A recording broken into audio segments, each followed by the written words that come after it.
आज हम nursing foundation में पढ़ने जा रहे हैं introduction to clinical pharmacy. Introduction to clinical pharmacy का मतलब होता है नैदानिक औषधि विज्ञान का परिचय, जिसमें कि हम पढ़ेंगे एडमिनिस्ट्रेशन ऑफ मेडिकेशन। इसका मतलब होता है दवा का प्रशासन।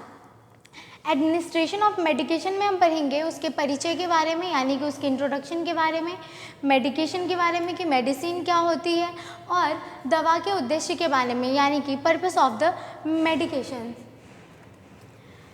तो आज हम इंट्रोडक्शन स्टार्ट करते हैं कि एडमिनिस्ट्रेशन ऑफ मेडिकेशन क्या होता है। हमारा इंट्रोडक्शन होता है इसमें कि जो पेशेंट केयर हम करते हैं, पेशेंट को जब पेशेंट कोई क्रिटिकल या एक्यूट कंडीशन में होता है तो हम उसे कैसे ठीक करते हैं। पेशेंट को ठीक करने के लिए हमें उसे दवाई देनी पड़ती है, उसकी केयर करनी पड़ती है। तो हम उसे कैसे दवाई दें, कैसे दवाई देने का क्या तरीका होता है, नर्स का क्या रोल होता है, दवाई देने से पहले किन किन चीज़ों पे ध्यान देना होता है, हम उस बारे में पढ़ते हैं। जैसे कि अगर हम किसी पेशेंट को कोई दवाई देने जा रहे हैं तो उस दवाई के बारे में हमें जानना होता है कि दवाई का नाम क्या है, दवाई का क्लासिफिकेशन क्या है, दवाई देने का पर्पस क्या है, दवाई का जो स्टोरेज है वो कैसे होना चाहिए, यानी कि अगर दवाई को कोल्ड चेन मेंटेन करना है तो वो हमने मेंटेन करके रखा है या नहीं, दवाई की एक्सपायरी देखनी होती है, और हम उस दवाई को कैसे देने जा रहे हैं। अगर दवाई है हमारा तो दवाई देने का क्या रूट है, क्या टाइम है, उसकी क्या डोज है।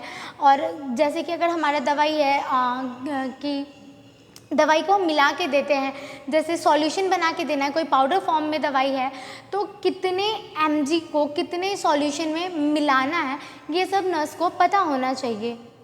नेक्स्ट है हमारा मेडिकेशन। दवाई क्या होती है? दवाई वो सब्सटेंस होती है जिसके द्वारा किसी पेशेंट को ठीक किया जा सके, उसके फिजिकल कंडीशन में सुधार लाया जा सके।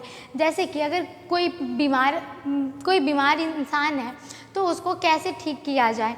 बीमार इंसान को ठीक करने के लिए हम उसे तरह तरह की दवाइयाँ देते हैं। कुछ दवाइयाँ ऐसी होती है जो केमिकल प्रॉपर्टी के अकॉर्डिंग काम करती है, कुछ दवाइयाँ होती है जो हमारे बॉडी के ऑर्गन के अकॉर्डिंग काम करती है। जैसे कि हमारे अलग अलग बॉडी पार्ट्स के अकॉर्डिंग अलग अलग दवाइयाँ होती है। कुछ दवाइयाँ होती है जो सिर्फ कार्डियोवास्कुलर सिस्टम में ही हम यूज़ कर सकते हैं, यानी कि हृदय रोग में यूज़ कर सकते हैं। कुछ दवाइयाँ होती है जिसे हम रेस्पिरेशन में यूज़ कर सकते हैं, यानी कि सांस लेने की गति या फिर सांस से संबंधित कोई बीमारी होती है तो हम उसमें यूज़ करते हैं। तो हर एक दवाई का अलग अलग प्रॉपर्टी होता है, अलग अलग उसका साइड इफ़ेक्ट होता है और देने का तरीका उसका अलग अलग होता है। अब हम पढ़ते हैं उसके पर्पस के बारे में कि दवाई देने का क्या पर्पस होता है, क्या उद्देश्य होता है दवाई देने का। तो किसी भी दवाई देने का 3 उद्देश्य माना गया है मेनली, जिसमें कि पहला होता है नैदानिक उद्देश्य, जिसमें नैदानिक उद्देश्य में हम पढ़ते हैं कि डायग्नोस्टिक फेज़ क्या होते हैं उसके, यानी कि किसी भी बीमारी को जांचने के लिए भी हम एक चेकअप कराते हैं। जब हम उस बीमारी को चेक करते हैं, जब हमें पता नहीं होता कि कौन सी बीमारी है या फिर उस बीमारी के जांच के लिए हम चेकअप करते हैं, तब भी हम कई तरह की दवाइयाँ यूज़ करते हैं। ब्लड टेस्ट लेते हैं या फिर कोई दवाई इन्फ्यूज़ करके देखते हैं कि पेशेंट को अगर रिएक्ट हो रहा है उस दवाई से, तो इसका मतलब है कि पेशेंट में वो एंटीजन पाया जा रहा है, यानी कि वो बीमारी है पेशेंट में। अब हम बात करते हैं दूसरा प्रोफाइलैक्सिस।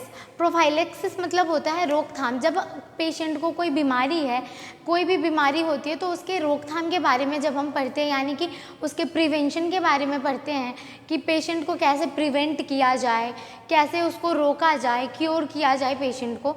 तो उसमें हम ये देखते हैं कि जैसे किसी पेशेंट को वायरल या इन्फेक्शन है या फिर कोई इन्फेक्शन डिजीज़ हो गया है जिसके कारण कुछ दिनों के लिए पेशेंट बीमार है और हम उसका प्योर अच्छे से क्योर कर सकते हैं, प्योरली मतलब 100% क्योर कर सकते हैं। तो उस प्रोसेस को हम बोलेंगे प्रोफाइलैक्सिस प्रोसेस, जिसमें बीमारी को रोकथाम किया जाता हो अच्छे से।